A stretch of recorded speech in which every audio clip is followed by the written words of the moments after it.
June 25th, 1876. If you're a white American reading newspapers that summer, you're feeling pretty good about things. The nation is celebrating its centennial, 100 years since independence, with the biggest World's Fair the continent has ever seen. Philadelphia is packed with exhibits showcasing American progress, American ingenuity, American destiny, manifest destiny, they're calling it. The idea that the United States is meant to stretch from sea to shining sea, but out in Montana territory, on a winding creek the Lakota call the Greasy Grass, the whites will call it Little Bighorn. Something is about to happen that's going to shatter that confidence in the most spectacular way possible. Now, I want you to really think about what's gathering along that creek. We're not talking about a few dozen warriors. We're not talking about a couple hundred. By the best estimates, and these come from people who were actually there, counting lodges, counting fires, there are somewhere between 5,000 and 7,000 fighting men preparing for battle. 5,000 warriors. To put that in perspective, that's more Native American fighters in one place than had gathered anywhere on the Great Plains in living memory. Maybe ever. And here's the thing that gets me. They know what's coming. They've seen it in visions. They've talked about it in council. Some of them have been preparing for this specific day for weeks. Take White. Bull, 19 winters old. That's 19 years in our counting, and he's sitting in his lodge with the other members of the Kit Fox Warrior Society. Now, these warrior societies weren't just social clubs. They were the elite fighting units of Plains Indian culture, each with their own songs, their own dances, their own sacred obligations. The Kit Foxes, the Strong Hearts, the Crow owners, these men took vows that would make a modern Special Forces operator nod in recognition. White Bull is painting his face. Not random strokes, each line, each color has meaning. Red for the earth, for blood, for courage. Black for victory, for the coming night of his enemies. Yellow for the morning sun, that he might not see tomorrow. He's painting himself for death or glory, and he knows exactly which one he's hoping for. The thing is, and this is crucial to understanding what's about to happen, White Bull isn't scared. None of them are scared. They're exhilarated, because for months now they've been hearing about Sitting Bull's vision. The great medicine man, the spiritual leader of the Hunkpapa Lakota, had participated in the sun dance just weeks earlier. He'd made 50 cuts in each arm, then danced, staring at the sun until he fell into a vision. And what did he see? Soldiers falling into camp, upside down, falling like grasshoppers from the sky. Now think about that for a second. In a culture where visions matter, where they guide decisions, where they're taken as seriously as we might take intelligence reports or satellite imagery, this vision is spreading through the camps like electricity. The soldiers are coming, yes. But they're going to fall. They're going to lose. 300 miles away, Elizabeth Custer is having nightmares. She won't know why for weeks yet.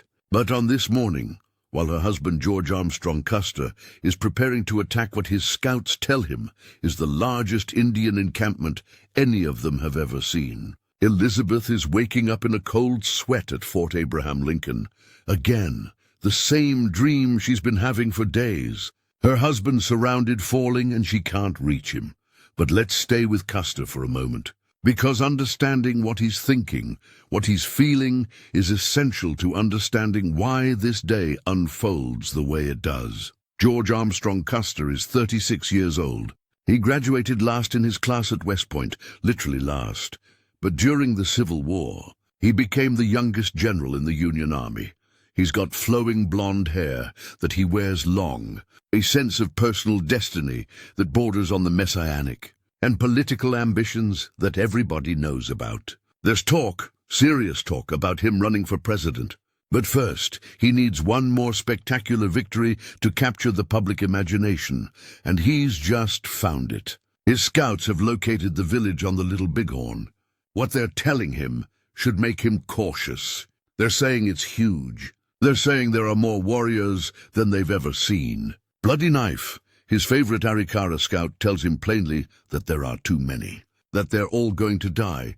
Custer dismisses it. He's worried about one thing and one thing only, that the Indians will escape before he can attack them. This has happened before.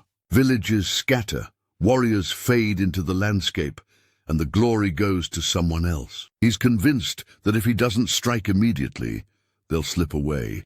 So he does something that will be debated in military academies for the next century and a half. He divides his forces. Now, there's a principle in military tactics that's pretty much universal. You don't divide your forces in the face of an enemy of unknown strength. You just don't. It's asking for disaster.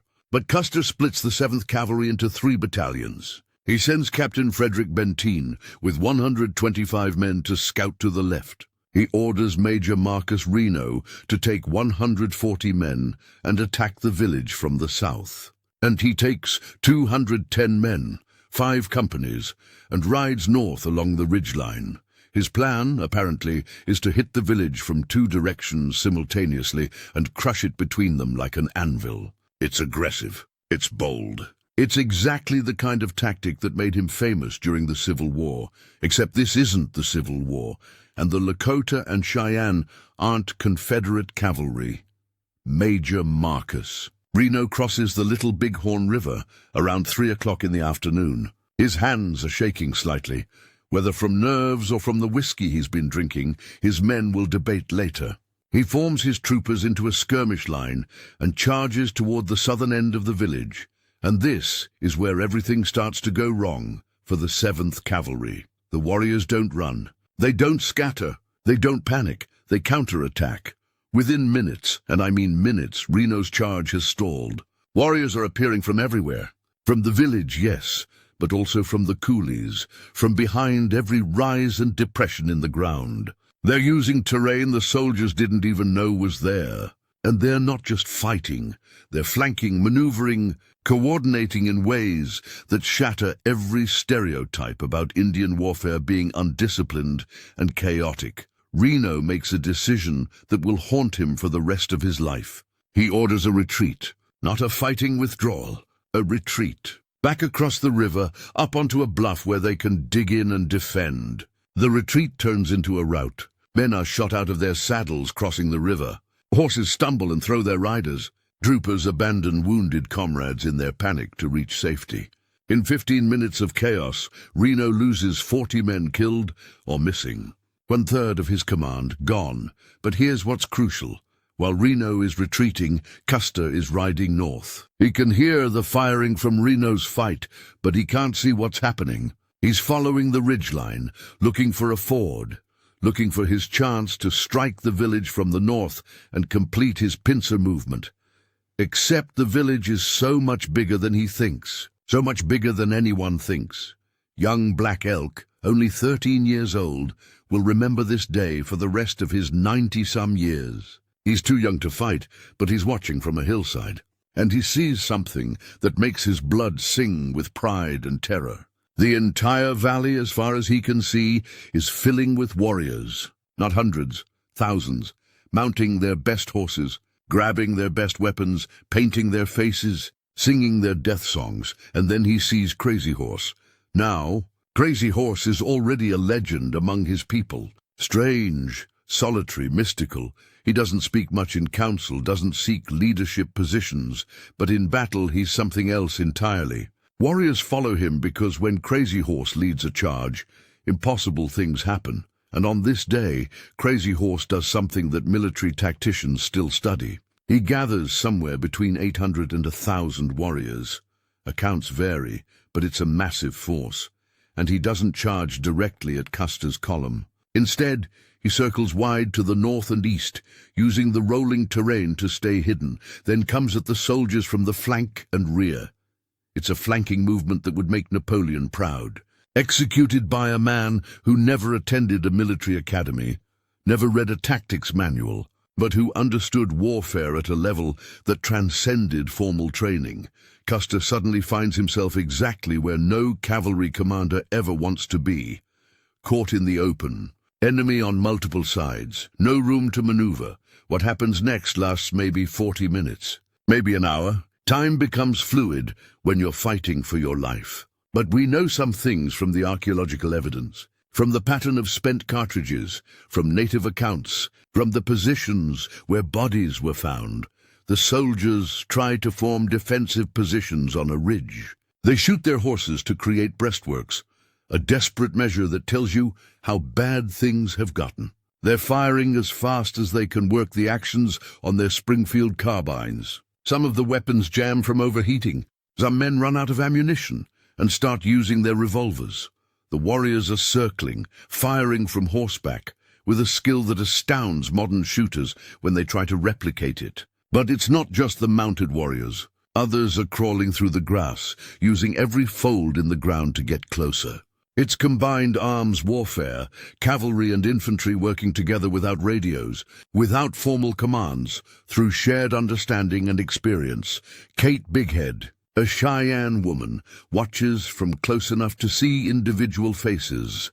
She'll later describe how warriors counted coup on soldiers still fighting, the ultimate act of bravery, touching an armed enemy. She sees Custer's men fighting with desperate courage, loading and firing until their ammunition runs out, then fighting with knives and fists and rifle butts. But courage isn't enough. Not against these numbers. Not in this terrain. Not against warriors who have been training for exactly this kind of fight their entire lives. By the time the sun is lowering toward the western horizon, it's over. 210 men dead, not one survivor from Custer's 5 companies. The worst defeat the United States Army has suffered at Native American hands since the nation's founding. That night, the victory celebrations shake the earth. Thousands of people dancing, singing, drumming. Warriors recounting their coups, their acts of bravery. Women ululating in victory. Children running wild with excitement, but not everyone is celebrating. Sitting Bull stands apart from the dancing, his face grave. His vision has come true exactly as he saw it, soldiers falling upside down into camp. But he knows something the celebrating warriors don't fully grasp yet. He knows that they've just killed the grandson of the Great Father. That's how many Lakota think of Custer, as connected to the president. And he knows what's coming. The old chiefs know it too. They gather in council while the dancing continues, and their words are heavy with foreboding.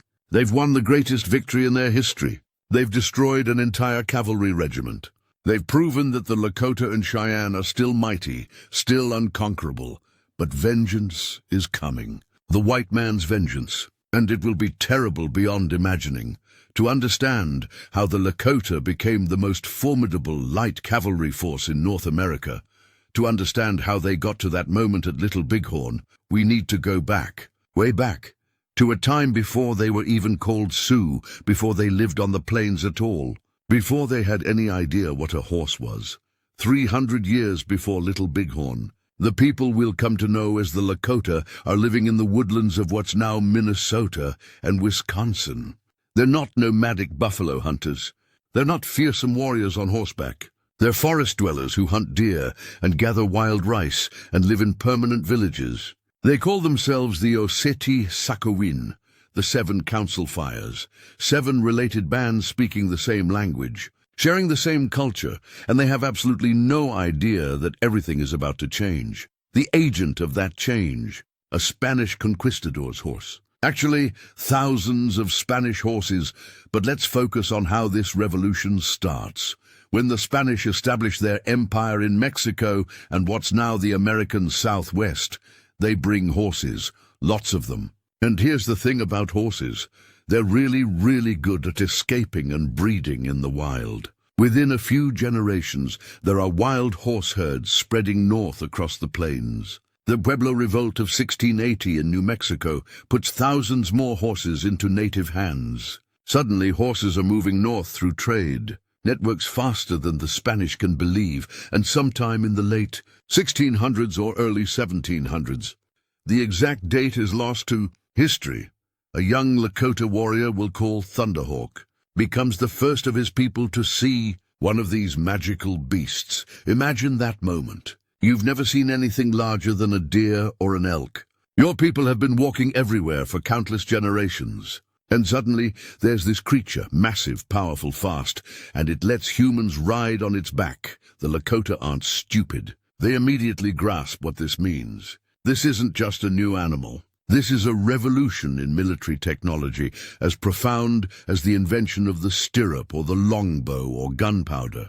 This changes everything about warfare, about hunting, about how much territory you can control. But here's where it gets interesting. The Lakota don't just adopt horses. They become masters of horse culture in a way that rivals any cavalry tradition in history. Within 2 generations, that's like, 50 years? They've transformed from pedestrian woodland hunters to mounted warriors who can ride circles around European cavalry. How good are they? Spanish observers in the early 1700s describe native horsemen who can shoot arrows accurately at full gallop, who can hang off the side of a running horse using just one leg hooked over its back as a shield, who can change horses in mid-stride without losing speed. These aren't tricks. These are tactical skills that make them nearly impossible to fight on open terrain. And the Great Plains, the endless ocean of grass that stretches from Canada to Texas, from the Missouri River to the Rocky Mountains. That's now open for business. The Lakota begin moving west. Not all at once, not in a single migration, but steadily, generation by generation. They're following the buffalo herds, and they're pushing other tribes out of the way. The Kiowa, the Crow, the Pawnee, everyone gives ground before these newcomers who seem to have been born on horseback. By the mid-1700s, the 7 council fires control territory that's staggering in scale. We're talking about an area larger than France and Germany combined. From the Black Hills in the west to the Missouri River in the east, from the Yellowstone in the north down into Nebraska. This is an empire, make no mistake. They don't call it that, they don't build cities or have formal borders. But in every way that matters, the Lakota have built something that deserves the name. And at the heart of it all, literally at the sacred center of their world, are the Black Hills, Paha Sapa in Lakota. The place where the earth is born, where spirits dwell, where young men go to seek visions that will guide their lives. Now let me paint you a picture of what Lakota life looks like at its peak. Let's say around 1800, before the real pressure from American expansion begins. It's summer. A band of maybe 2,000 people is gathering for the annual buffalo hunt. 2,000 people, that's men, women, children, elders. And I want you to really visualize this, because it's one of the most sophisticated operations in all of human hunting history. The camp stretches for miles along a river. Hundreds of lodges arranged in specific positions based on clan and warrior society. This isn't random. The Strong Hearts camp here, the Kit Foxes there, each group with its responsibilities, its honors, its obligations. It's organized like a military encampment, which in a very real sense it is. The hunt chiefs, and yes, there are specific chiefs just for hunts, spend days scouting buffalo herds. When they find one, the planning begins. Hunters selected based on the quality of their horses, positions assigned, backup hunters designated, escape routes planned in case something goes wrong. On the day of the hunt, maybe 500 mounted warriors spread out in a line. The buffalo herd, let's say it's 10,000 animals, because the herds really were that massive back then, is grazing peacefully. They don't see the danger yet, then the signal. A wave, a shout, and 500 horses surge forward as one. The thunder of hooves must be incredible, the earth literally shaking. The buffalo start to run, and now you've got this mass of animal flesh and horsepower all moving at 30 miles per hour across the prairie. Individual hunters separate from the pack, each targeting specific animals. They ride right alongside a running buffalo, an animal that weighs 2,000 pounds and can kill you with one toss of its head. And they're doing this without stirrups. Remember, just a rope around the horse's lower jaw for control. They pull back their bows, and these are not weak bows. These are 70 or 80-pound draw-weight weapons that can drive an arrow completely through a buffalo's body. And they shoot, again and again, picking their targets, avoiding the stampede, working with their horses in a partnership that's almost telepathic. In a few hours, they might take down 200 or 300 buffalo, enough meat to feed the band for months. enough hides to make lodges and clothes and rope and shields, enough bones and horns for tools and decorations. The buffalo gives them everything, and they use everything. But it's not just about the hunt. It's about what comes after. Every part of that buffalo gets processed. The women, and let's be clear, this is brutal, exhausting work, are butchering, preparing meat for drying, scraping hides, rendering fat. The children are helping, learning. The elders are supervising, telling stories, maintaining the knowledge that keeps everything functioning. This is industrial-scale food production, achieved without writing, without metal tools beyond a few traded knives, without any of what we'd call technology. And it works. It works so well that Lakota bands can support populations that rival small European cities. Now, while we're talking about the peak of Lakota civilization, we need to talk about the sun dance, because this is the spiritual heart of everything they do. Picture this. It's midsummer. Multiple bands have gathered, maybe 8 or 10,000 people in one place. They're building a sun dance lodge, a circular structure made from cottonwood poles with a sacred tree at the center. This tree isn't just cut down. Ceremony is required to find it, to approach it, to bring it to the dance ground. Every step is sacred. Young men who have vowed to dance, and this is no small commitment, begin their preparation, fasting, purification in the sweat. Lodge, painting, praying. They're about to undergo an ordeal that will test them to their absolute limits. On the day of the dance, they step forward. Skewers are inserted through the skin of their chests or backs. Ropes connect these skewers to the sacred pole. And then they dance, blowing eagle bone whistles, staring at the sun, pulling against the ropes until the skewers tear through their flesh and they're released. This isn't torture. This isn't cruelty. This is sacrifice, offering their suffering to the Great Spirit on behalf of their people, seeking visions, proving their courage and commitment. Some of the most important leaders in Lakota history, Sitting Bull, Crazy Horse, countless others, received their most powerful visions during the sun dance. And here's what's remarkable. The people watching, the families, the entire community, they're supporting these dancers not with horror, but with pride and reverence. Because in a world where survival depends on courage, on the willingness to face pain and death, this ceremony isn't barbaric. It's essential. It's beautiful in its own terrible way. While we're at the height of Lakota power, we should talk about the individuals who wielded that power. Because this is not a dictatorship. There's no Lakota king or emperor. Leadership is earned constantly through proven wisdom and courage.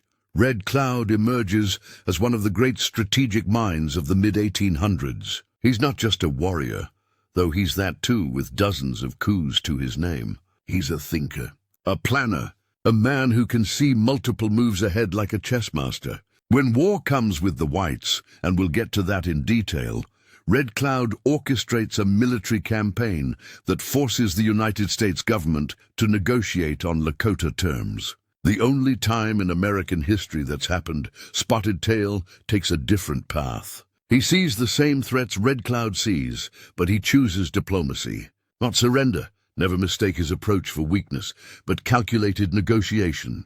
Trying to secure the best possible terms for his people. He visits Washington, meets with presidents, learns how the white world works so he can navigate it. Some call him a sellout. Others see him as a pragmatist trying to save his people from annihilation. And then there's Sitting Bull, still young in this era we're talking about, but already marked as special.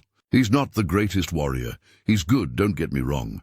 But there are better fighters. What makes Sitting Bull different is his spiritual power, his visions, his ability to see beyond the present moment to larger patterns. People listen when Sitting Bull speaks, not because he demands it, but because he's proven again and again that he sees things others don't. The trade networks the Lakota control at their peak would impress a modern logistics officer. French traders coming down from Canada with rifles and powder.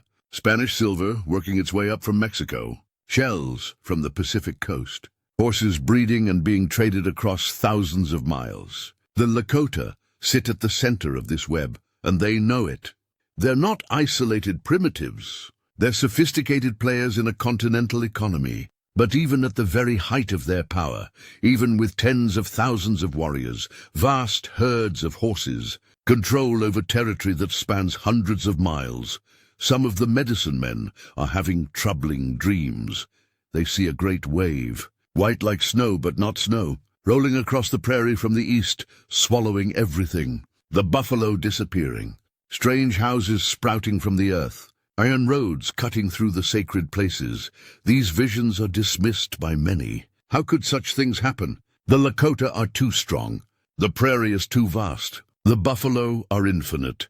But the medicine men who dream these dreams are afraid. Because in their visions, they can see what's coming. They just can't see how to stop it. The first wagon trains start appearing in the 1840s. Just a few at first, crawling along the Platte River route. The Lakota watch them with curiosity more than concern. Strange white people with their slow oxen and covered wagons, heading west to Oregon or California. They're not staying. They're just passing through. How much harm can they do? That question is about to be answered. And the answer will destroy a world. 1843. The first major wagon train rolls along the Platte River, about 1,000 people heading to Oregon. The Lakota watch from the bluffs. Curious, amused even. These white people with their strange clothes and slower-than-slow oxen, taking months to cover distance a Lakota hunting party could cross in weeks. Some young warriors ride down to trade. The emigrants are nervous. They've heard stories about savage Indians, but the trade goes peacefully. Buffalo robes for knives and cloth, information about water sources for tobacco. Everyone goes away satisfied. The next year, another wagon train comes through. Bigger this time. Then another. And another. By 1850, we're talking about 50,000 people a year, traveling along what's now being called the Oregon Trail. 50,000. Every single year. And here's the thing that the Lakota are starting to notice. These people and their animals are eating the grass. The buffalo are being driven away from the trail corridor. The timber along the rivers, critical for winter camps, is being cut down for firewood, and the emigrants keep coming. An endless river of white-topped wagons, stretching from horizon to horizon during the traveling season. But it's not just the wagon trains. In 1851, the United States government decides it needs to formalize relations with the Plains tribes. They call a great council at Fort Laramie. And when I say great, I mean it. This is one of the largest gatherings of Plains Indians ever assembled for negotiations. 10,000 people. Lakota, Cheyenne, Arapaho, Crow, Shoshone, tribes that are normally at war with each other, all coming together to meet with American negotiators. The government's offer seems reasonable at first glance. Recognize specific tribal territories. Allow the wagon trains to pass through safely. In exchange, the government will provide annual payments, what they call annuities, of $50,000 worth of goods for 50 years. Most of the chiefs sign. What choice do they have? The wagon trains are coming anyway. Might as well get something in return. And $50,000 a year sounds like a lot, until you start dividing it among thousands of people and realize it's barely anything. But here's what's crucial. The Fort Laramie Treaty of 1851 defines Lakota territory, puts it in writing, says these lands belong to the Lakota and their allies. The government has acknowledged on paper, signed by officials, that this is Lakota country. Remember that, because that document is going to matter. For about a decade, there's an uneasy peace. The wagon trains keep rolling. The annuities, when they actually arrive, which isn't always, help offset the loss of buffalo. Some young warriors raid wagon trains occasionally, mostly stealing horses and cattle. But it's small scale, manageable, and then the Civil War happens. Now, you might think the Civil War, white people fighting white people back east, wouldn't affect the Lakota much. You'd be wrong, because while the Union and Confederacy are bleeding each other white, the Western territories are left relatively undefended. Fewer soldiers, less attention from Washington. The Lakota notice this. They notice that the Great Father is distracted, weakened, At the same time, Minnesota explodes. The Dakota Sioux, relatives of the Lakota, speaking a related language, rise up in 1862 after years of broken promises and starvation. The Minnesota Uprising, it's called. It's brutal. Settlers killed. Towns burned. The government response is even more brutal.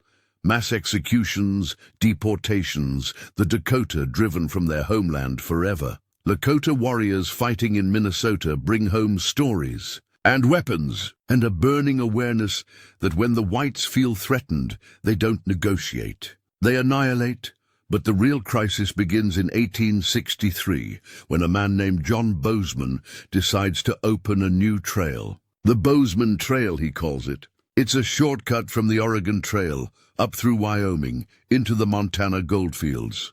Good for miners, great for commerce, terrible for the Lakota because it cuts right through the heart of their best hunting grounds. Right through the Powder River country where the buffalo are still thick, where the grass is still good, where Lakota bands have been hunting for generations. The government decides to build forts along this trail to protect the miners and travelers.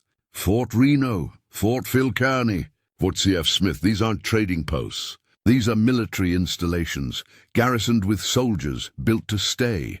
And this is where Red Cloud enters the story as a war leader. Red Cloud is probably in his mid-40s by now. He's been a warrior his entire adult life, with more coups counted than he can easily recall. But he's also patient, strategic.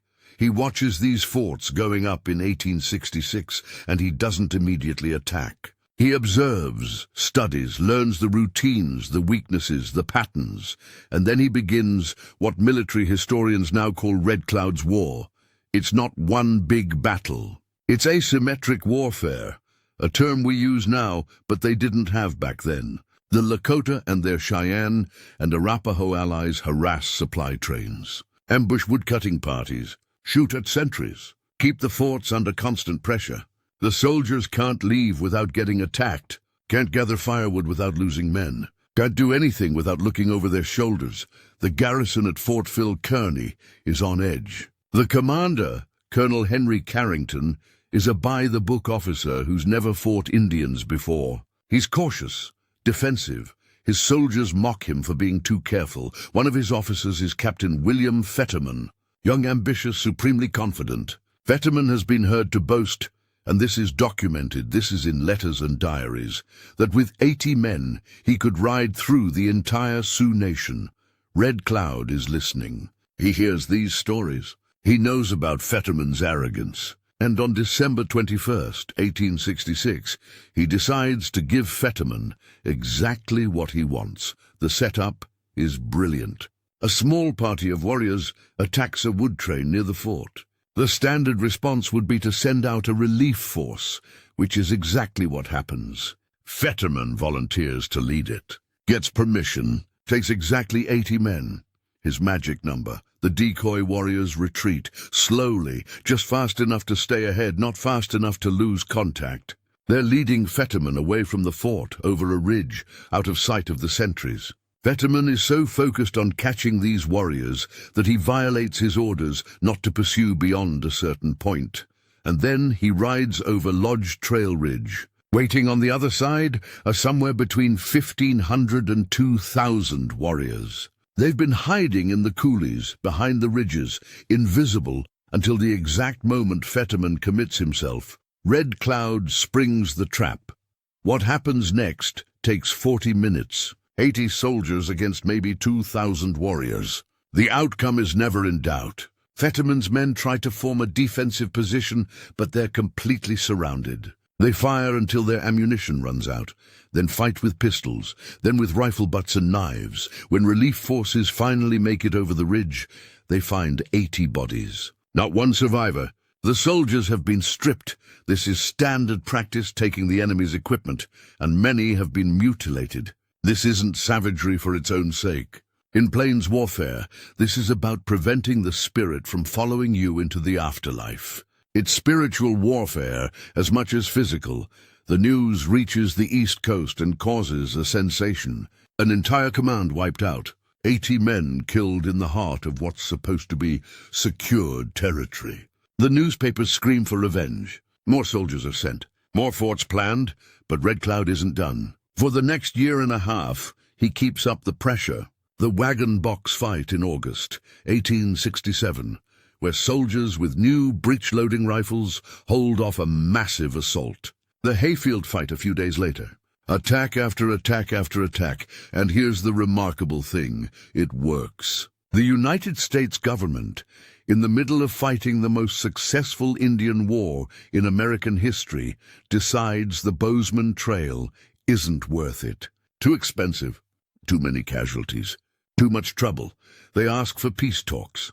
In 1868, government commissioners come to Fort Laramie again. Red Cloud refuses to meet them until the forts are abandoned. Not just garrisoned lightly, completely abandoned. The commissioners agree. The forts are evacuated, and Lakota warriors burn them to the ground the moment the last soldiers leave. Only then does Red Cloud come to Fort Laramie. The Treaty of 1868 is everything the Lakota could hope for. On paper, the Great Sioux Reservation is established, all of present-day South Dakota, west of the Missouri River, including the Black Hills. The treaty explicitly states that this land belongs to the Sioux and that no white people can settle or even pass through without permission. Furthermore, and this is crucial, the treaty recognizes unceded Indian territory in the Powder River country, land where the Lakota can hunt, where whites are not supposed to go, where the old way of life can continue. Red Cloud signs. So do other chiefs. This appears to be total victory. The whites tried to take Lakota land, and the Lakota fought them to a standstill and won concessions. Sitting Bull doesn't sign. He's not at Fort Laramie.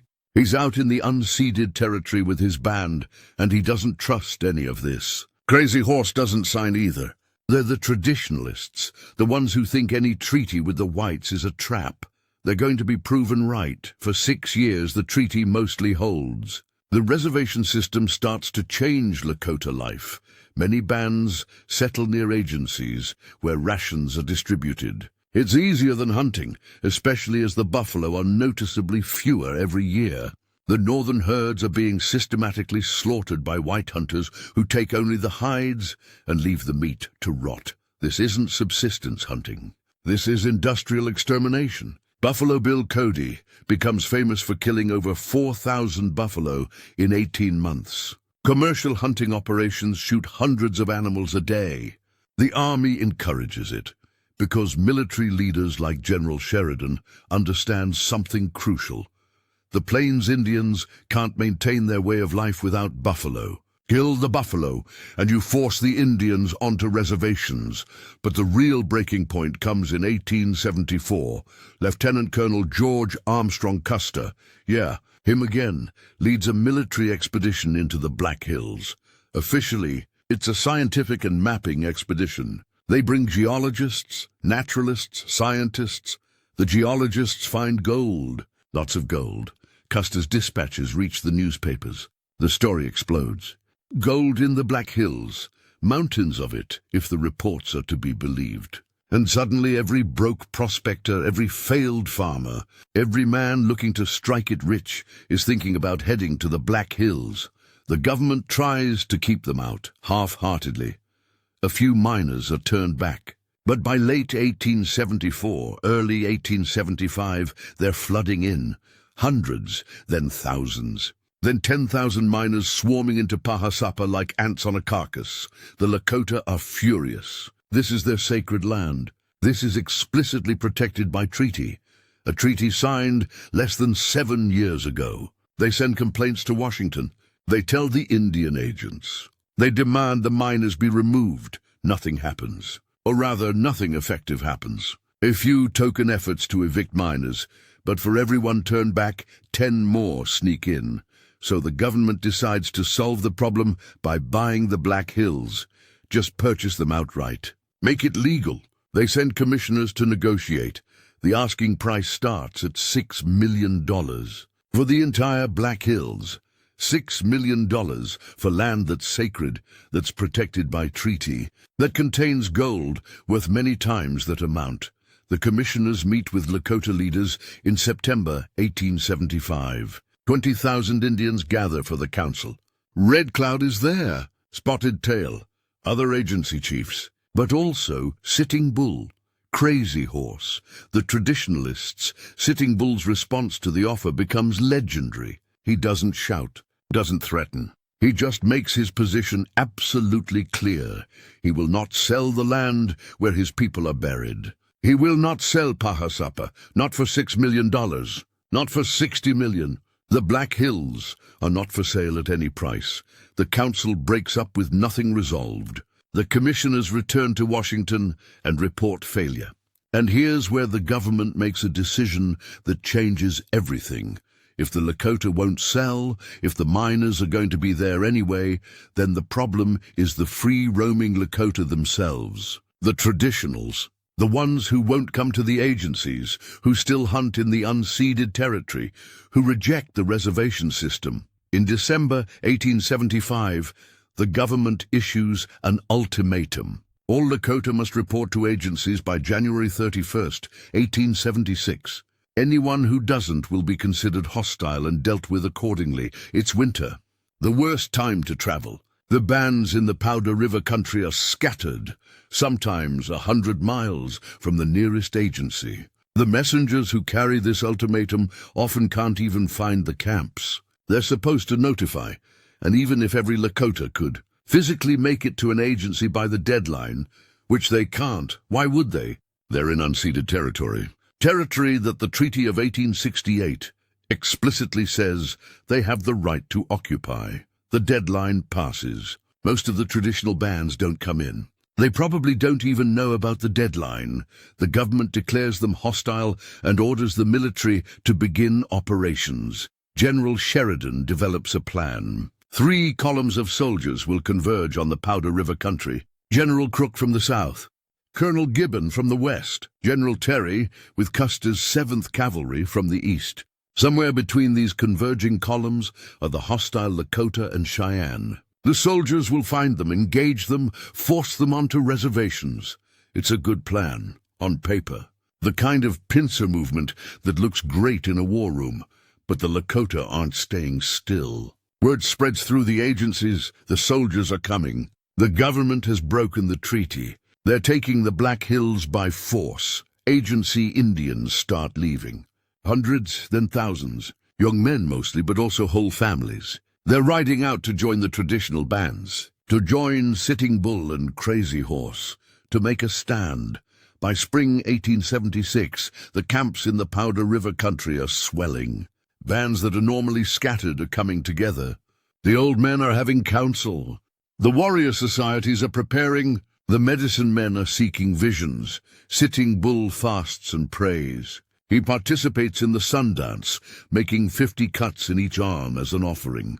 And he has the vision, the one that will define everything that follows. Soldiers falling into camp, upside down, like grasshoppers from the sky.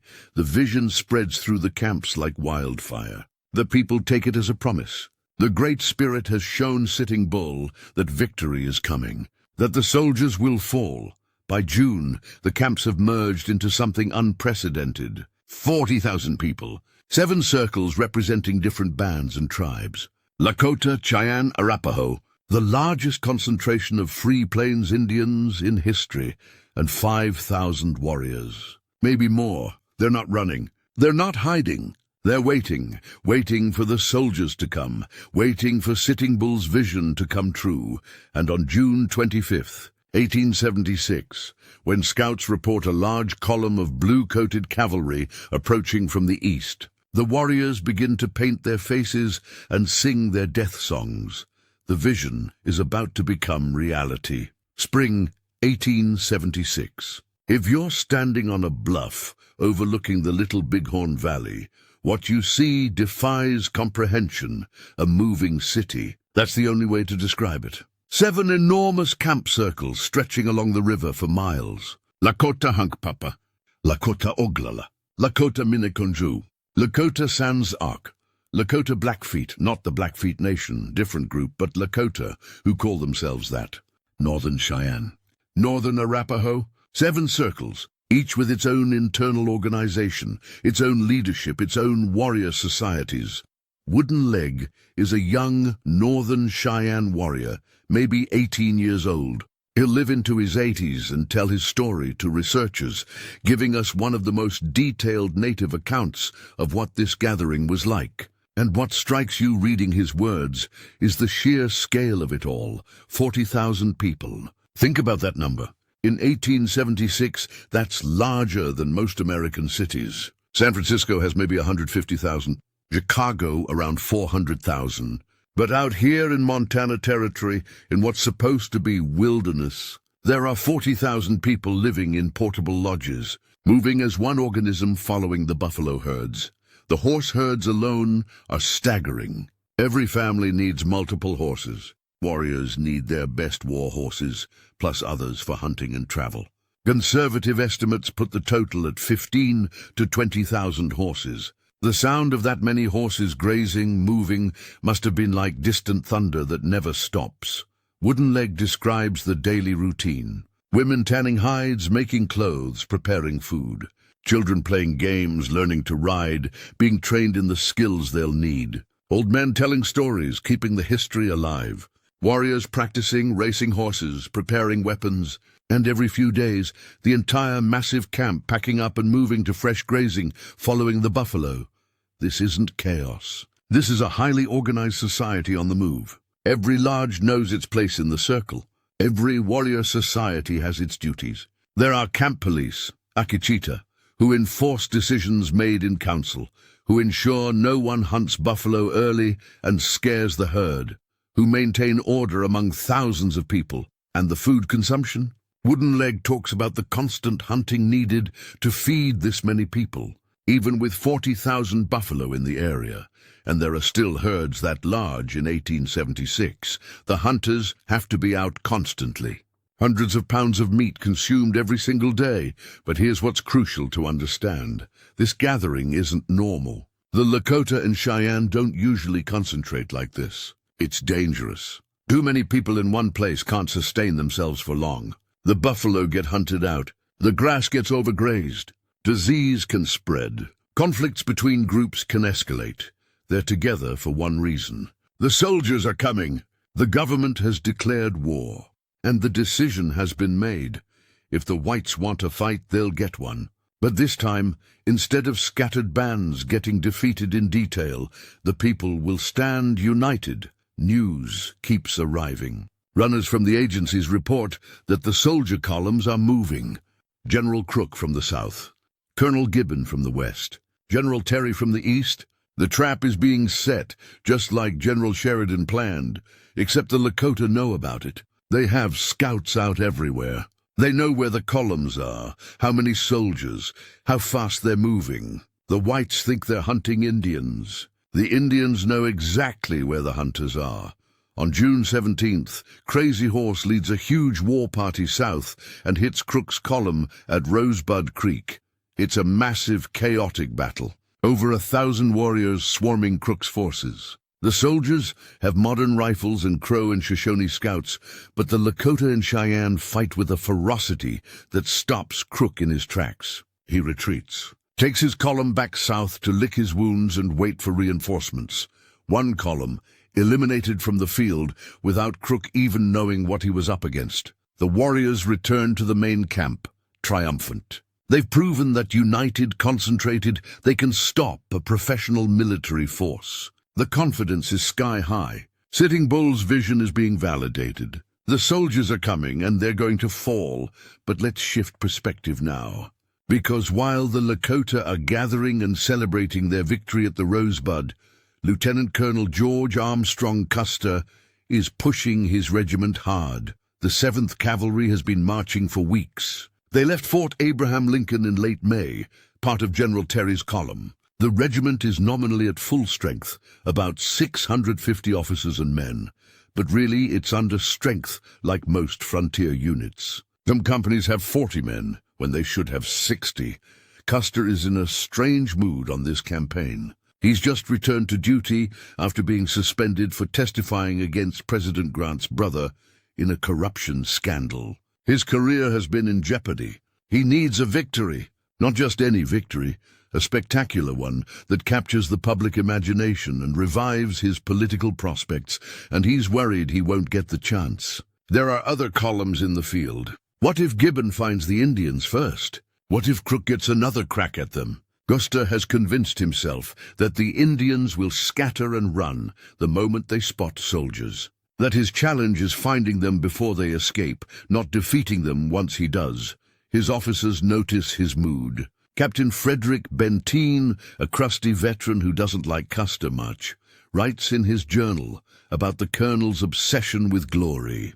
Major Marcus Reno, the second in command, is drinking more than usual, not falling down drunk, but enough that men notice. The Arikara and Crow Scouts terriers assigned to Custer keep trying to tell him what they're finding. The trail they're following isn't from a small village. This is massive. The tracks, the abandoned campsites, the scale of the pony herds, everything points to the largest concentration of Indians any of them have ever seen. Bloody Knife. Custer's favorite scout tells him directly there are too many. The Lakota are not going to run. If Custer attacks this village, they're all going to die.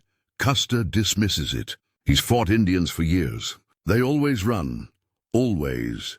The key is moving fast before they can scatter. On June 24th, the scouts find the Indian village.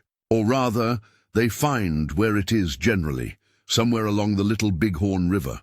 That night, Custer pushes the regiment on a night march. His men and horses are exhausted. They've been riding for days in the heat. Some horses are already breaking down. But Custer wants to get into position to attack at dawn on June 25th. Except as the sun rises on the 25th, his scouts report that they've been spotted. Some young Lakota hunters have seen the cavalry. Custer becomes convinced the village is going to scatter. He has to attack now, immediately. No time to wait for Terry and Gibbon's columns, which were supposed to be in position by June 26th. And this is where Custer makes the decision that seals his fate. He divides his regiment, Captain Benteen with 125 men. Scout to the left, make sure no Indians escape in that direction. Major Reno with 140 men, cross the river, attack the southern end of the village. Custer himself with 210 men, 5 companies, will ride north along the bluffs and attack from the other side. It's aggressive, bold, classic Custer. Divide the enemy's attention, hit from multiple directions, create panic and confusion. His officers argue. Not loudly, you don't argue loudly with Custer, but they make their concerns known. They're dividing forces in the face of an enemy of unknown size. Basic military doctrine says don't do that. Custer overrules them all. The attack goes forward. Around 3 in the afternoon, Reno's battalion splashes across the Little Bighorn and charges toward the southern camps. The soldiers are in a column at first, then they spread into a skirmish line. Trumpets blaring, guidons snapping in the wind. A classic cavalry charge, and for about 5 minutes it looks like it might work. Then the warriors start coming. Not dozens, hundreds pouring out of the camps, jumping on horses, grabbing weapons. Within minutes, Reno's charge has stalled completely. The skirmish line is holding, barely, but they're not advancing. They're just firing as fast as they can work the actions on their Springfields, and it's not enough. Wooden Leg is in one of the Cheyenne camps when Reno attacks.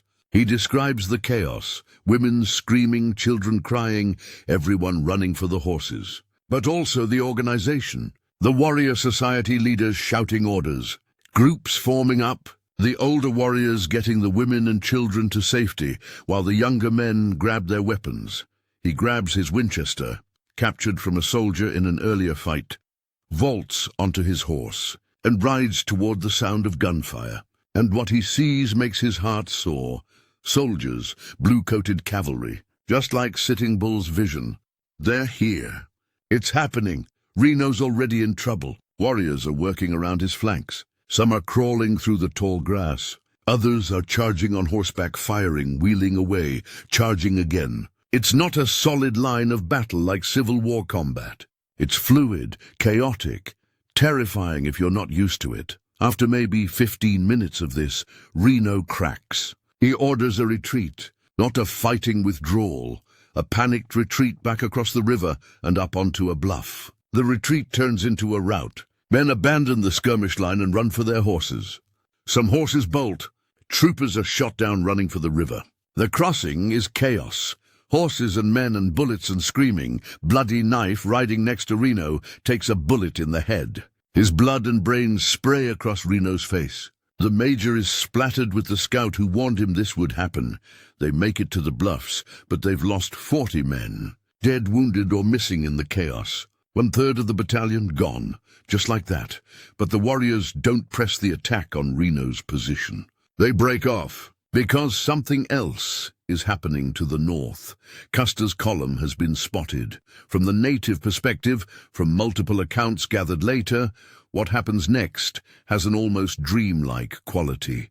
Warriors streaming north, hundreds of them, then thousands, all converging on the ridges where Custer's 5 companies are visible against the skyline. Crazy Horse is there. Gol, a Hunkpapa war chief whose family was killed in an army attack earlier that spring and who's fighting with cold fury. 2 Moons, a Cheyenne leader. Lame White Man, Low Dog. Warriors whose names will be remembered as long as this battle is discussed.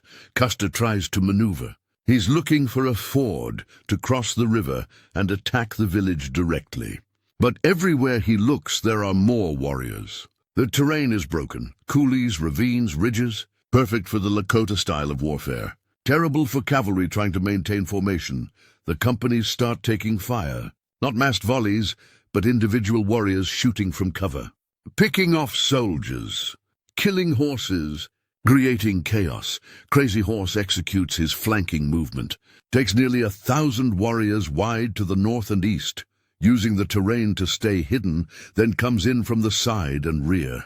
It's brilliant. It cuts off any retreat. It turns Custer's position into a trap. The archaeological evidence tells us some things the oral accounts don't cover. The pattern of spent cartridge cases shows the soldiers trying to form defensive positions on what's now called Custer Hill. They shoot their horses to make barricades, a standard cavalry tactic, but one that tells you how desperate things have gotten. You don't kill your mobility unless you have no other choice. Some of the Springfield carbines are jamming. They're single-shot weapons, and in rapid fire they overheat. Spent cartridges stick in the chambers and have to be pried out with knives. Accounts describe soldiers hitting their rifles with rocks, trying to clear jammed cases while warriors close in. Kate Bighead, a Cheyenne woman, watches from a nearby hill. She's not fighting. Women and children are still getting to safety, but she can see it all. She describes warriors counting coup on living soldiers, touching them with coup sticks before killing them. It's the highest honor in plains warfare, touching an armed enemy. She sees some soldiers fighting with incredible bravery, standing back to back, firing until they have no ammunition left, then fighting with pistols and knives. The whole thing takes maybe 45 minutes, maybe an hour. When you're in combat, time becomes elastic. But we know from the movement of the sun, from the timing of events before and after, that it can't have been much longer than that. 210 men. Not one survivor from Custer's immediate command. When it's over, the warriors swarm over the field, taking weapons, ammunition, uniforms, everything useful. Some mutilation of bodies, yes, but less than at the Fetterman fight. Some warriors, knowing these men fought bravely, leave certain bodies untouched as a sign of respect. The body identified as Custer's, and there's debate about whether it was immediately recognized, is stripped but not mutilated. 2 bullet wounds, one to the chest, one to the head. Quick death, most likely. That night, the victory celebrations are unlike anything anyone has seen. 40,000 people dancing, singing, drumming, warriors recounting their coups, women ululating in victory, children running wild with captured cavalry equipment. Wooden Leg describes riding through the camps that night. The joy is intense. They've done it. They've defeated the famous long-hair Custer. They've proven the prophecy true. Sitting Bull's vision has come to pass exactly as foretold, but not everyone is celebrating. Sitting Bull himself stands apart from the dancing. His face is grave. He's achieved what he saw in his vision, yes, but he also knows what it means. The old chiefs gather in council while the young warriors dance. And their words are heavy with knowledge earned over decades of dealing with the whites. They've won the battle, but they've just lost the war. They've killed the grandson of the great father. The whites will never forgive this. Never forget. The vengeance that's coming will be beyond anything they've seen. Some argue for scattering immediately. Others want to press the advantage, attack the other soldier columns. Still others think they should negotiate now, from a position of strength. In the end, they do what Plains Indians always do. Each band makes its own decision. Within days, the great gathering begins to break up. Some head north toward Canada. Some go west into the mountains. Some, exhausted and low on ammunition, drift toward the agencies, the greatest victory in Lakota history. And it marks the beginning of the end of the Lakota as a free people. Because while they're celebrating, word is already racing across the telegraph lines to the east. And when America hears what happened at the Little Bighorn, the response is going to be overwhelming. 5,000 blue-coated soldiers are about to descend on the plains like a biblical plague. And they won't be looking for glory or promotions. They'll be looking for revenge. July 5th, 1876. The Philadelphia Centennial Exhibition is in full swing. America's 100th birthday party. The entire nation celebrating a century of independence, of progress, of manifest destiny made real.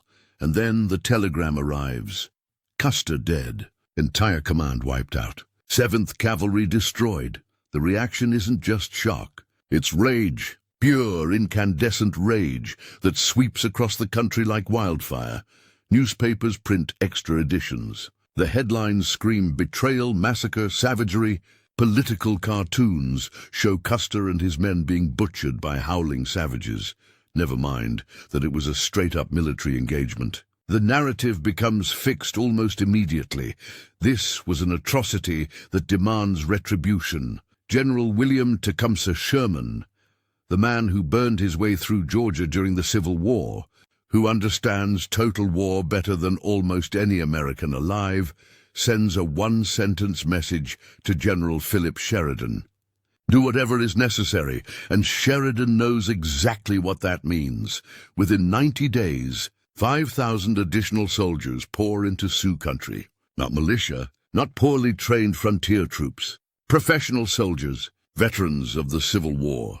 Men who know how to campaign, how to fight, how to destroy. They bring Gatling guns, early machine guns capable of firing 200 rounds per minute. Artillery.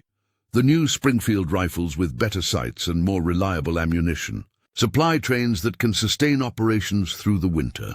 This isn't a punitive expedition. This is industrial-scale warfare coming to the Great Plains. The strategy has changed too. Before Little Bighorn, the army was trying to force the Lakota onto reservations. Now the goal is simpler and more brutal. Break them completely. Destroy their ability to resist. Make an example so terrifying that no tribe will ever again raise a hand against the United States. First Sergeant Michael Martin is an Irish immigrant who enlisted after arriving in New York in 1873. He keeps a journal. It survives in a library archive, and his entries from this period are remarkable because he writes with surprising sympathy for the warriors he's chasing. August 18th, 76. He's part of a column pursuing a Lakota band. They've been marching for days in 100-degree heat. The horses are suffering. The men are exhausted. But orders are orders. Martin writes, "We came upon their camp at dawn. Maybe 30 lodges. Women were screaming, trying to gather the children. The warriors fought to give them time to run. Brave men, I'll give them that. We took the camp, but they escaped, most of them. Burned everything. Lodges, food stores, everything. Captain says we're making them pay for Custer.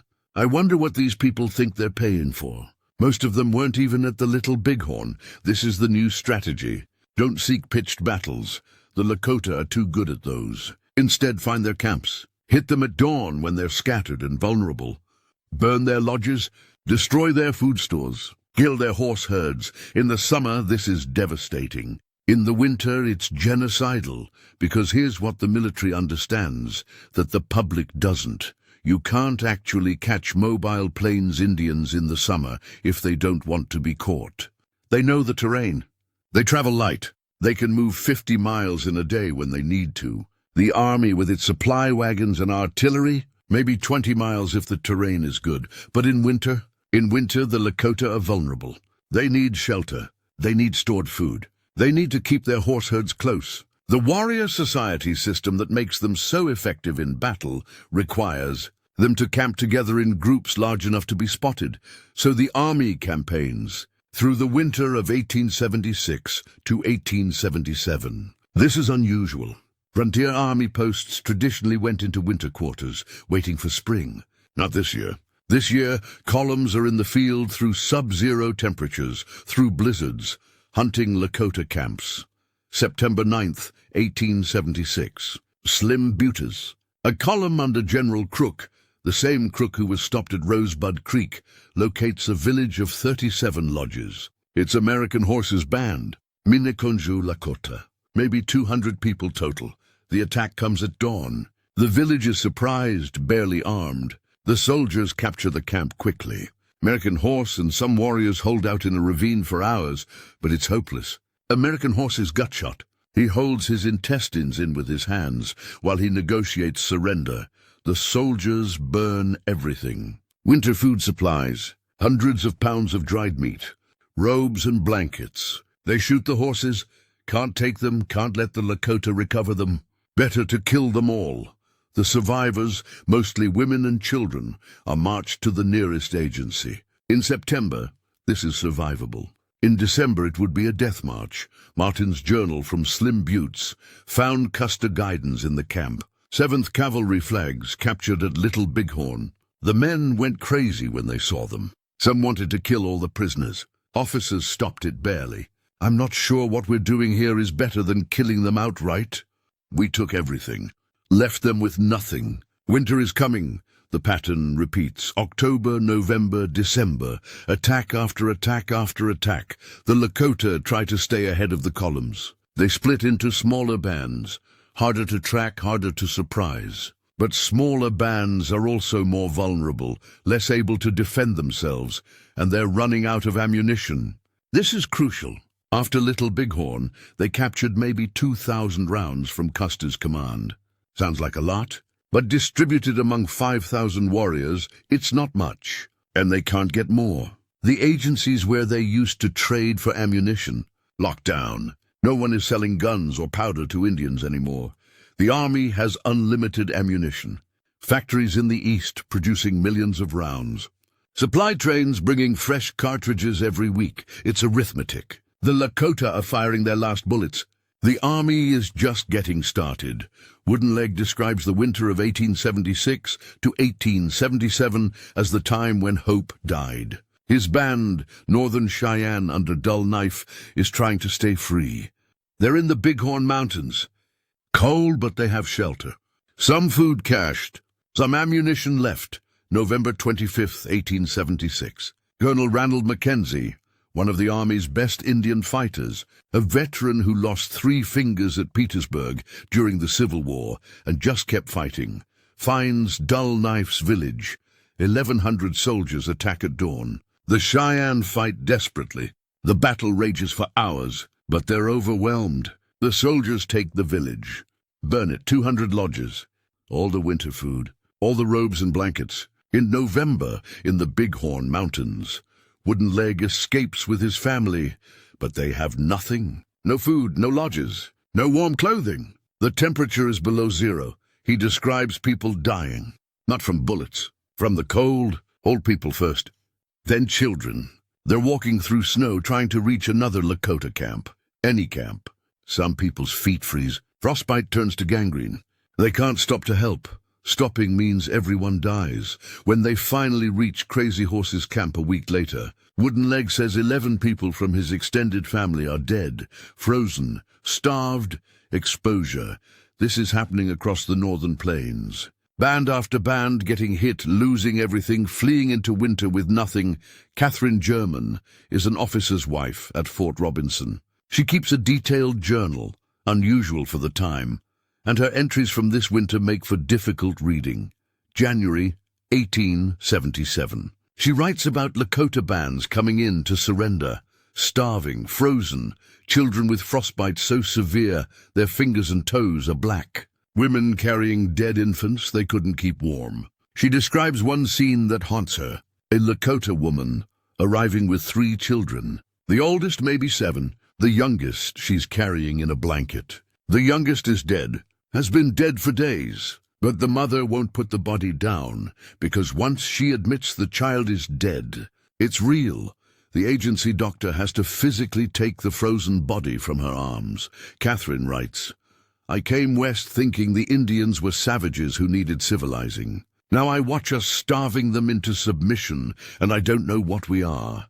The military doesn't see it that way. This is war. The Lakota killed Custer, killed 210 soldiers. They made their choice. Now they pay the price, and the price is surrender. Total unconditional surrender. Through the winter and into spring, band after band comes in. Red Cloud Sun, Spotted Tails people. Groups that weren't even at Little Bighorn, that tried to stay neutral, but there's no neutral anymore. The Army considers any Lakota not on a reservation to be hostile. By April 1877, only a few bands are still out. Sitting Bull has gone north to Canada with maybe 400 lodges. The Canadian government won't let the Americans cross the border, so he's safe. For now, Crazy Horse is still in the Powder River country with the last significant group of free Lakota. Maybe 900 people. They're exhausted, out of ammunition. The horses are dying from lack of forage. The people are starving. Crazy Horse sends messengers to Fort Robinson. He wants to talk about surrender terms. The Army's response is simple: unconditional surrender, no terms. Come in, give up your weapons and horses, or the campaigning continues. On May 6, 1877, Crazy Horse leads his people to Fort Robinson. 900 people. Warriors, women, children, elders. They're in rags. Many are walking because their horses are dead. Children are crying from hunger. The soldiers line up to watch. This is the famous Crazy Horse, the warrior who helped destroy Custer, the man who's been fighting them for a decade. And he's coming in defeated, starved, broken. Crazy Horse rides at the front of the column. He's wearing a simple buckskin shirt. No war paint. No feathers. His Winchester, the rifle he's carried through dozens of battles, is across his saddle. He rides up to the commanding officer, dismounts, hands over the Winchester. The interpreter translates what Crazy Horse says. "My people need rest. We have been running for our lives." That's it. No defiant speech. No threats or promises. Just exhaustion. The last free Lakota war leader has surrendered. The soldiers take the horses, over 1,000 of them. Take the weapons. The lodges, everything. The Lakota are assigned to a barren piece of land near the agency. No buffalo. No freedom to move. Just rations distributed weekly if the government remembers to send them. Martin's journal from May 6th saw Crazy Horse surrender today. Expected him to be bigger somehow. He's just a man, tired, defeated. The boys were cheering when he gave up his rifle, but I couldn't cheer. We've beaten these people completely. Destroyed their way of life. I suppose we had to. They killed Custer, and we couldn't let that stand. But watching children cry from hunger while their fathers hand over their weapons, there's no glory in this. 4 months later, in September 1877, Crazy Horse is dead. Killed at Fort Robinson under circumstances that remain disputed. The official story is he was resisting arrest. Native accounts say it was murder. Either way, the man who personified Lakota resistance is gone. Sitting Bull stays in Canada for 4 more years. The buffalo herds there collapse too. They're being slaughtered just as systematically on the Canadian plains. His people are starving. No ammunition for hunting. No trade goods. The Canadian government won't give them a reservation or support them. July 1881. Sitting Bull crosses back into the United States and surrenders at Fort Buford. He hands his rifle to his young son and has the boy give it to the commanding officer. A symbolic act, the next generation surrendering, the future of Lakota resistance ending. He's sent to Standing Rock Reservation, put under house arrest. The great spiritual leader, the man whose vision foresaw Little Bighorn, is now a prisoner in his own homeland. The northern plains are pacified. The Sioux War is over. Total victory for the United States military. Total defeat for the Lakota and their allies. The cost. For the United States, maybe 300 soldiers dead total across all the campaigns. Money, several $1 million, significant but manageable for a growing nation. For the Lakota, the loss of their homeland, their freedom, their entire way of life. Buffalo herds that numbered in the millions, reduced to a few hundred animals by 1883.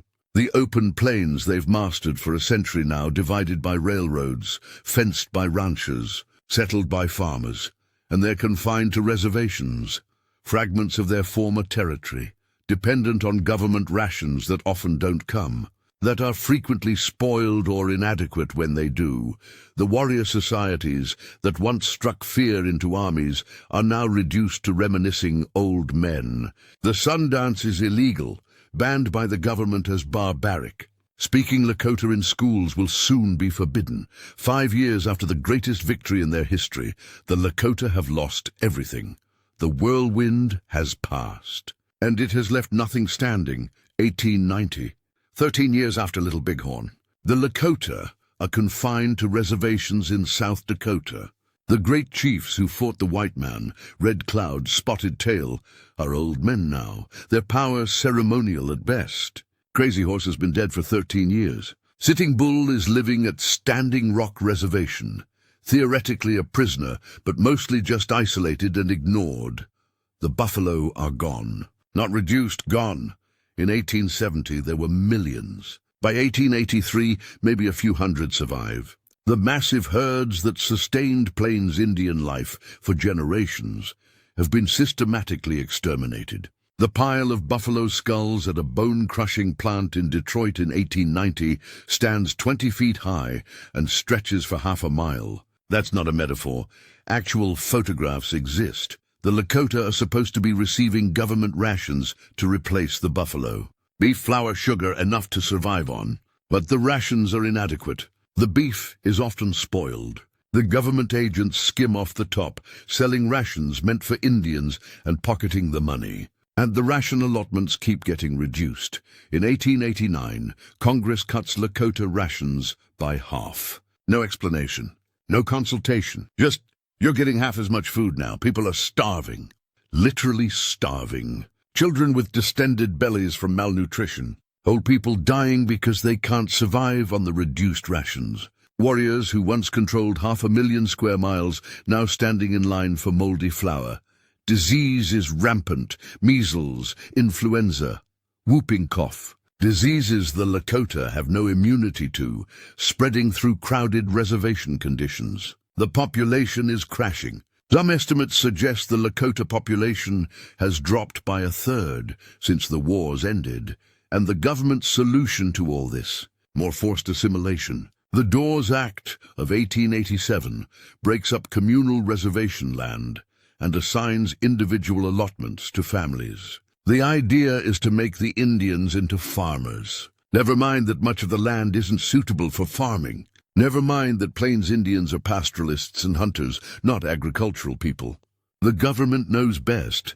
Boarding schools are being established. Native children are forcibly taken from their families and sent to schools sometimes hundreds of miles away. The Carlisle Indian Industrial School in Pennsylvania has a motto: "Kill the Indian, save the man." That's not metaphorical. That's their actual motto. Children arrive speaking Lakota. They're beaten for speaking their language. They have their hair cut, a traumatic act in Lakota culture where hair has spiritual significance. They're dressed in Victorian clothing, taught that everything about their culture is savage and shameful. Many die at these schools from disease, malnutrition, or abuse. Some run away and freeze to death trying to walk hundreds of miles home. This is the context. This is the world the Lakota are living in when word arrives of a new prophet in Nevada. His name is Wovoka. He's Paiute from Nevada, On January 1st, 1889, during a solar eclipse, he falls into a trance. When he wakes up, he claims he's been to the spirit world. He's met the Great Spirit, and he's been given a message for all native people. The message, a new world is coming. The white men will disappear. The buffalo will return. The dead ancestors will come back to life. All the native people who've died from disease and violence and starvation, they're going to be resurrected. The earth will be renewed, made clean and perfect like it was before the whites came. But there's a condition. The people must perform a specific dance. The ghost dance. Dance for days at a time. Dance until you fall into a trance. Dance and you'll see the new world coming. Dance and you'll see your dead relatives. Dance and prepare for the renewal. And here's the crucial part. The message is explicitly non-violent. Wovoka preaches peace. Don't fight the whites. Don't start wars. Just dance. The transformation will happen spiritually, not through violence. The message spreads across reservations like wildfire. Lakota delegations travel to Nevada to meet Wovoka. They come back convinced. The prophecy is real. Salvation is coming. Short Bull is one of the Lakota delegates who meets Wovoka. He's a medicine man, a spiritual leader. When he returns to South Dakota, he starts teaching the ghost dance, and the people respond. Because here's the thing, when you've lost everything, when your children are starving, when your entire world has been destroyed, and someone offers hope, even desperate hope, even unlikely hope, you grab onto it. By summer 1890, thousands of Lakota are ghost dancing. They're dancing for days at a time, falling into trances, seeing visions. Women see their dead children alive and healthy. Men see buffalo herds stretching to the horizon. People see the whites disappearing, just poof, gone, and the land returning to how it was. They're wearing special shirts painted with sacred symbols. Ghost shirts. The belief spreads that these shirts will stop bullets, make the wearer invulnerable. This isn't part of Wovoka's original teaching, but it emerges among the Lakota. The ghost shirts become sacred, powerful, protective. The Indian agents are terrified. They see thousands of Indians dancing themselves into exhaustion, talking about the whites disappearing, wearing magical bulletproof shirts. They don't understand the theology. They don't grasp that this is fundamentally a religious movement. All they see is potential uprising. Reports flood back to Washington. The Lakota are dancing war dances. They're preparing for violence. It's going to be 1876 all over again. We need troops. Never mind that the dances are explicitly non-violent. Never mind that Wovoka's message is about spiritual renewal, not warfare. The agents and the military see what they expect to see. Hostile Indians preparing for war. By November 1890, troops are being moved into position around the reservations. Not small detachments. Thousands of soldiers, including units of the 7th Cavalry. Custer's old regiment, reformed after Little Bighorn. These men want revenge for their regimental humiliation. They want to prove themselves. And they're looking at thousands of dancing Lakota as the opportunity. Sitting Bull becomes a focal point. He's not actually leading the ghost dance movement. He's old now, in his late 50s. His fighting days are long past, but he allows the dancing to happen near his cabin at Standing Rock. He doesn't discourage it. And for the authorities, that's enough. Sitting Bull is dangerous. He's a symbol. As long as he's alive, he represents resistance. The old ways. The time when the Lakota were free. The very fact of his existence is a rebuke to American authority. The Standing Rock agent, James McLaughlin, has hated Sitting Bull for years. He sees him as an obstacle to progress, to assimilation. And now, with the ghost dance crisis, he sees an opportunity. McLaughlin orders Sitting Bull's arrest. The plan is to use Indian police, Lakota men working for the government, to make the arrest. Less provocative than sending in white soldiers. McLaughlin hopes it'll be quiet, peaceful. December 15th, 1890. Dawn. 43 Indian police surround Sitting Bull's cabin. Lieutenant Bullhead, the police commander, knocks on the door. Sitting Bull comes out. He's told he's under arrest, needs to come to the agency. At first he agrees, then his followers start gathering. Over 100 people. They're shouting at the police, calling them traitors, sellouts. The situation deteriorates fast. Catch the Bear, one of Sitting Bull's bodyguards, pulls out a rifle, shoots Lieutenant Bullhead. Bullhead falling, shoots Sitting Bull in the chest. Another policeman, Red Tomahawk, shoots Sitting Bull in the back of the head. Sitting Bull falls, dead within seconds. The great spiritual leader who saw the vision of Little Bighorn, who kept the Lakota free for years after the war, who represented everything about the old way of life, dead on the ground outside his cabin. A firefight erupts. 6 policemen die. 8 of Sitting Bull's followers die. It's chaos, shooting, screaming, people running in all directions. When it's over, Sitting Bull's body is thrown on a wagon and hauled to Fort Yates. No ceremony, no respect, just a dead body that needs to be disposed of. The ghost dancers are in shock. If Sitting Bull can be killed, Sitting Bull protected by his spiritual power, what does that mean for the prophecy? For the protection of the ghost shirts? Bigfoot is a Minneconjou Lakota chief. After Sitting Bull's death, some of his followers flee to Bigfoot's camp.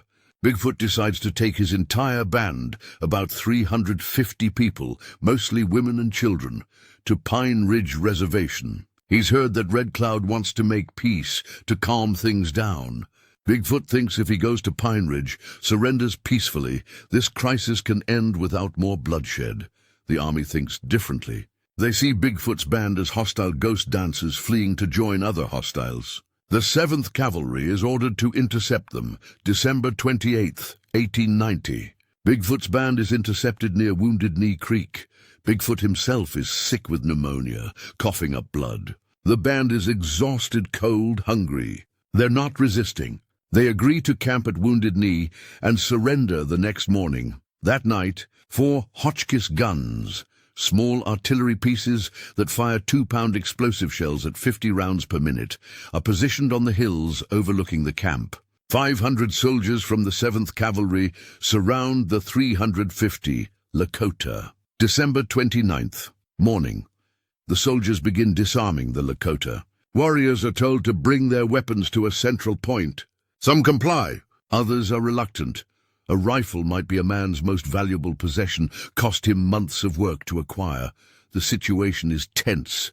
Some soldiers are nervous, others are eager. They're 7th Cavalry, and they're looking at the people who destroyed their regiment 14 years ago. Never mind that most of these specific individuals weren't at Little Bighorn. They're Lakota. That's enough. A medicine man named Yellowbird is dancing and chanting, singing ghost dance songs. The soldiers don't understand Lakota, but they see what looks like war preparation. A warrior named Black Coyote is deaf. He's holding an expensive Winchester rifle that he paid a lot for. The soldiers are trying to take it from him. He doesn't want to give it up. There's a struggle. The rifle fires, probably accidentally, maybe deliberately. It doesn't matter. The Hotchkiss guns open up. 50 rounds per minute. Explosive shells tearing into the camp. Soldiers firing their Springfields point-blank into crowds of people. The Lakota fight back with whatever they have. Knives, clubs, the few rifles they haven't surrendered. Some warriors kill soldiers in hand-to-hand combat. But it's hopeless. Women and children run. The Hotchkiss guns follow them. Shells exploding among fleeing families. A woman running with a baby on her back, both cut down. Children screaming, dying. The firing continues for maybe 20 minutes. Then it's sporadic shooting for hours as soldiers chase down fleeing survivors. When it's over, at least 153 Lakota are dead on the field, or die later from wounds. Some freeze to death in the creek bed where they've hidden. Babies found days later, still strapped to their frozen mothers. 25 soldiers die, but most are killed by their own crossfire. Soldiers shooting from opposite sides of the camp, hitting each other. The Army awards 18 Medals of Honor for Wounded Knee. 18, the highest military decoration in the United States. Given for actions that killed mostly unarmed women and children. A blizzard moves in that night, buries the scene for 3 days. When burial parties arrive on New Year's Day, 1891, they find bodies frozen in grotesque positions. A mother frozen over her infant trying to protect it. Warriors frozen in fighting stances. Children frozen mid-run. The burial party digs a mass grave, photographs the bodies first, gruesome images that still exist in archives, then dumps them in. Men, women, children, all together in an unmarked grave. The ghost dance dies with them. Word spreads across reservations. The ghost shirts didn't stop bullets. The prophecy didn't come true. The dead didn't return. The buffalo didn't come back. The whites didn't disappear, just more dead Lakota in a mass grave. Some Lakota continued dancing for a while, hoping, praying. But the heart has gone out of it. By spring 1891, the ghost dance movement is finished. The Indian Wars are over. Truly over this time, there will be no more resistance, no more uprisings. The Lakota have nothing left to resist with. The 19th century ends with the Lakota confined to reservations, their population still dropping, their culture being systematically erased, their children being taken to boarding schools, their language being forbidden, their spiritual practices illegal. From Little Bighorn to Wounded Knee is 14 years. 14 years from the greatest military victory in Native American history to the slaughter at Wounded Knee Creek. Total victory to total defeat in a single generation. The question becomes, can a people survive this? Can anything of Lakota culture, Lakota identity, Lakota spirituality survive the systematic destruction of the reservation era? The answer won't come for decades, but spoiler, it's yes. In ways nobody in 1890 could have predicted, the Lakota survive. More than survive. They endure, transform, persist. But that story is still to come. 1900. The new century. The Lakota population has bottomed out at around 15,000 people, down from maybe 40,000 before the wars. Disease, starvation, violence. It's taken a terrible toll. The reservation system is in full force. The Lakota are scattered across 6 reservations in South Dakota. Pine Ridge, Rosebud, Standing Rock, Cheyenne River, Lower Brule, Crow Creek. Each reservation is managed by a government agent who has near absolute power over the people living there. Want to leave the reservation? You need a pass from the agent. Want rations? You do what the agent says. Want to keep your children from being sent to boarding school? Too bad.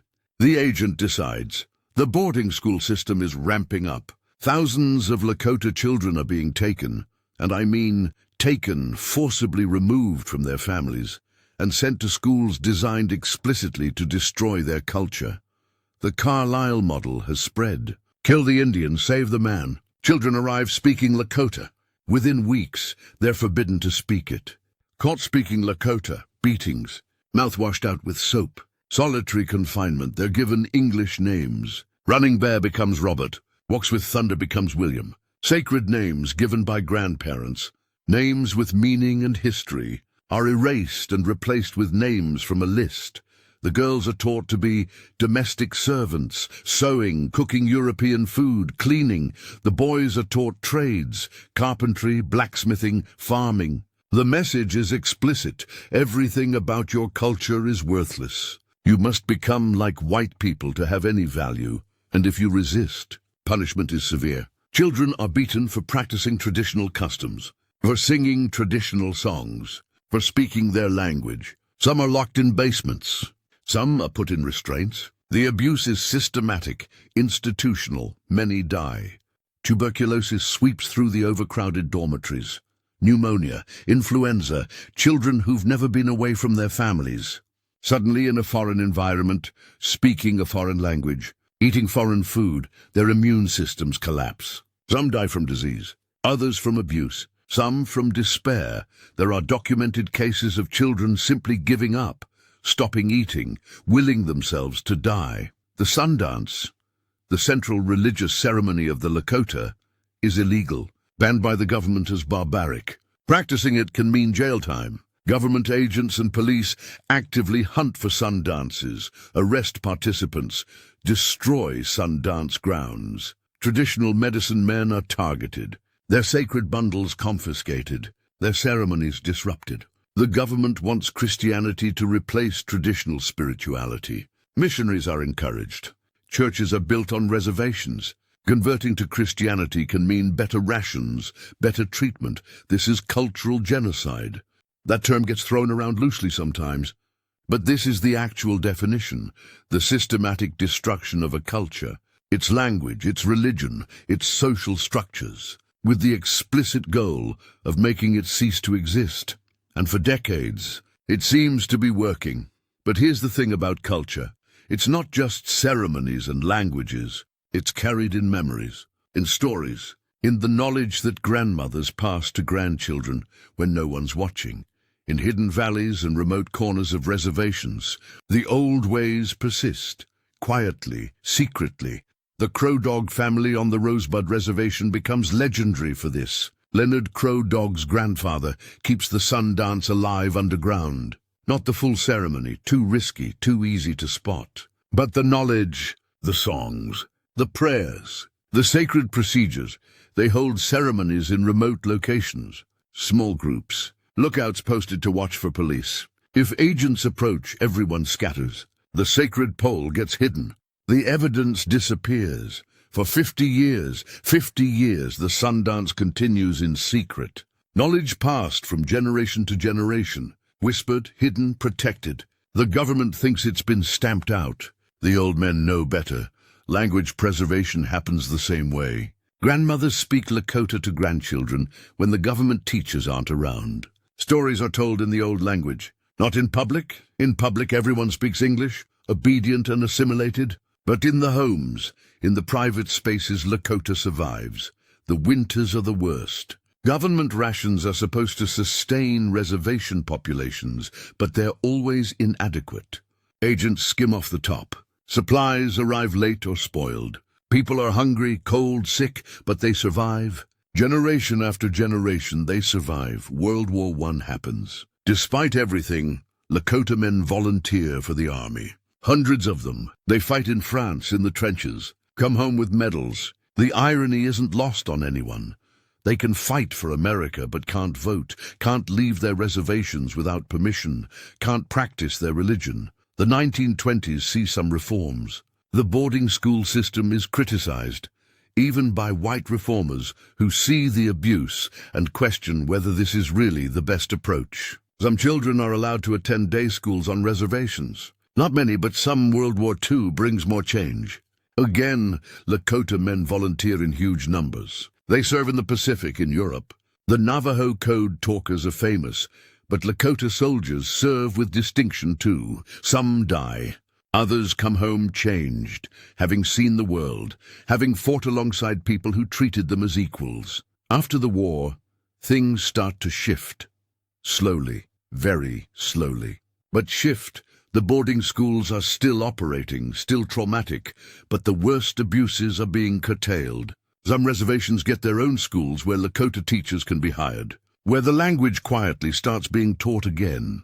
The Indian Reorganization Act of 1934 had given reservations limited self-government. It's not sovereignty. The Bureau of Indian Affairs still has ultimate authority, but it's something. Tribal councils, elected leaders, small steps toward autonomy.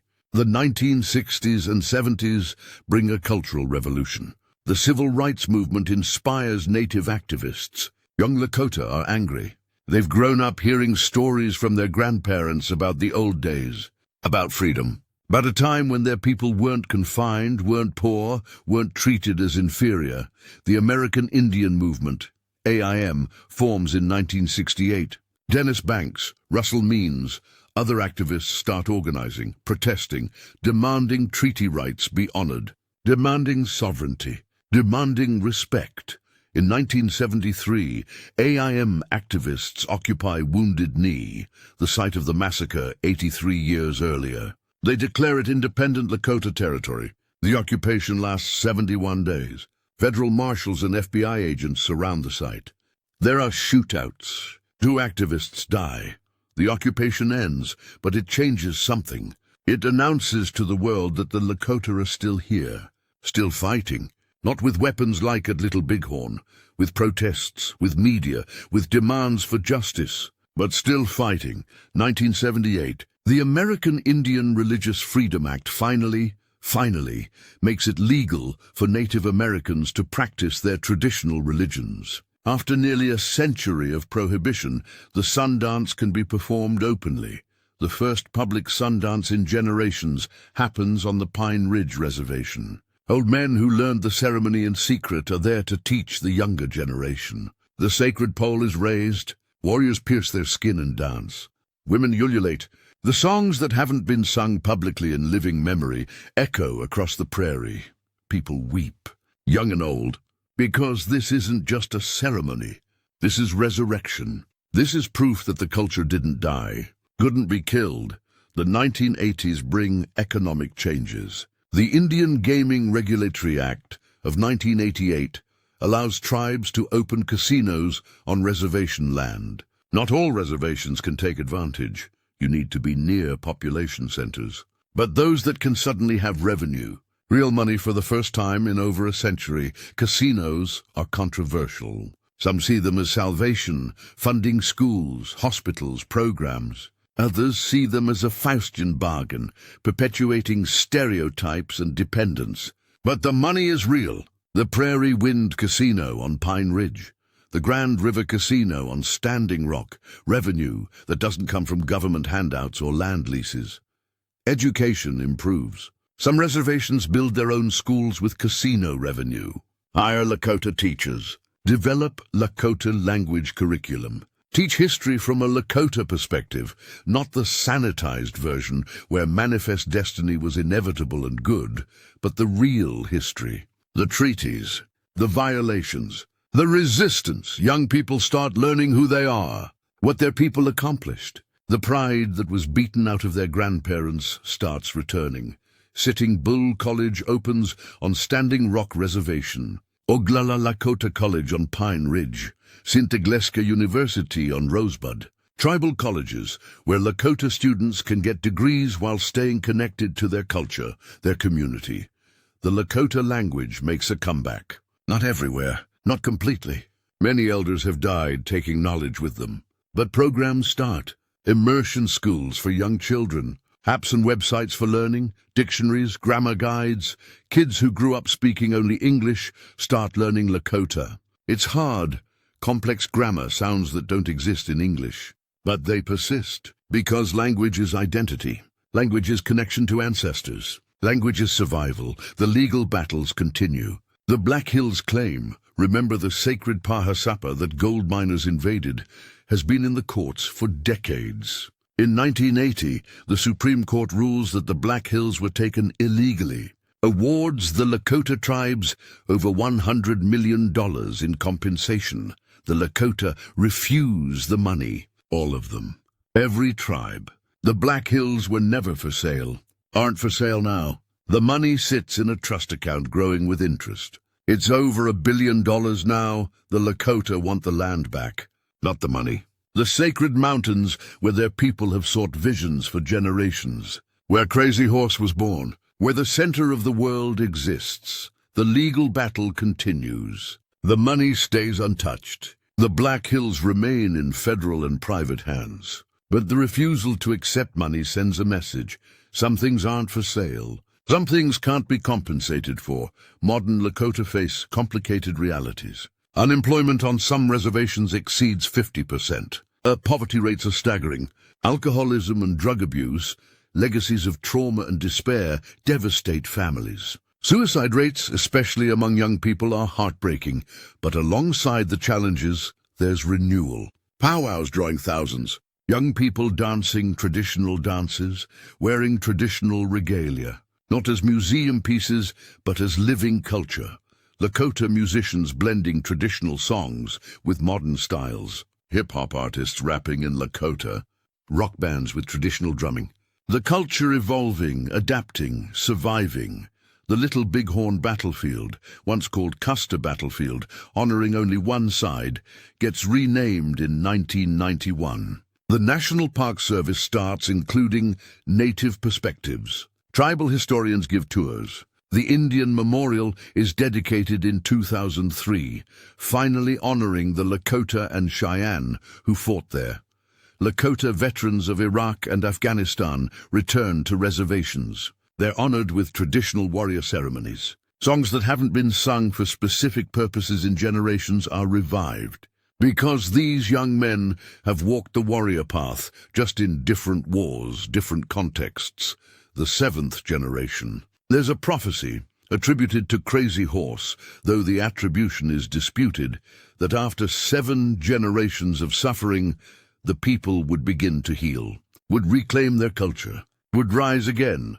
Count the generations from Wounded Knee. 7 generations brings you to right about now. The prophecy of the 7th generation, and there's evidence it's happening. Lakota language programs in schools. Colleges teaching traditional knowledge alongside modern degrees. Young people going to law school, medical school, returning to reservations to serve their people. Artists, writers, filmmakers, telling Lakota stories from Lakota perspectives. Not the Hollywood version, where Indians are props in white people's stories, but real stories about real people and real history. The trauma hasn't disappeared. You don't erase a century of systematic oppression in a few decades. The poverty is real. The social problems are real. The challenges are immense, but the culture survives. The language survives. The spirituality survives. The identity survives. At Bear Butte, in the Black Hills, a sacred site where warriors went to seek visions, where Crazy Horse prayed before battles, you can still see young Lakota fasting, praying, seeking guidance. The same mountain, the same prayers, the same connection to something larger than themselves.